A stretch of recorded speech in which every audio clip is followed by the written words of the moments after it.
Marvel used to get villains. Think Loki or Green Goblin. These were characters who challenged heroes, who had clear stakes and whose evil made the hero shine brighter. But recently, something feels off. Villains aren't villains anymore. They're just conflicted people with trauma and relatable motives. That might sound good on paper, but in practice, it's hurting Marvel's stories. In classic Marvel storytelling, villains created tension, suspense, and stakes. You knew who to root for and why. Sure, some had nuanced motivations, but there was a moral line. The hero was right and the villain was wrong, and the conflict was satisfying.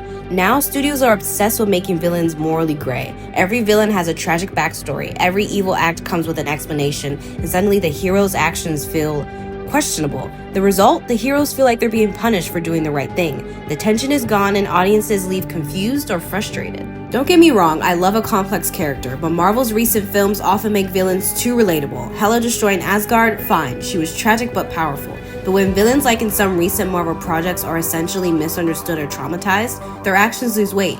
Evil becomes a personality quirk rather than a threat.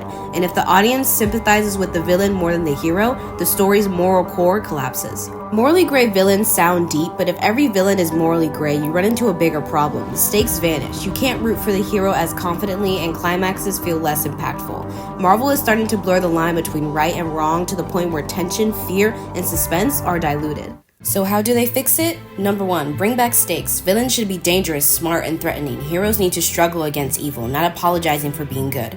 Number 2, complexity without justification. A villain can have depth, a backstory, or motivations, but their evil should still feel wrong. Relatable doesn't mean excusable. Number 3, hero shines against clear opposition. Good storytelling comes from contrast. If the hero and the villain are indistinguishable morally, the story loses urgency. Number 4, balance. Don't overdo it. Morally gray works in small doses. A single sympathetic moment can enrich a villain, but the majority of their actions should feel antagonistic and dangerous. Marvel can still make blockbuster films, compelling stories, and memorable heroes, but it starts with remembering what made their villains iconic. Clear stakes, real danger, and moral opposition. If they keep softening the bad guys to be relatable every time, the heroes and the audience end up losing. Villains don't need therapy sessions on screen. They need to be villains again.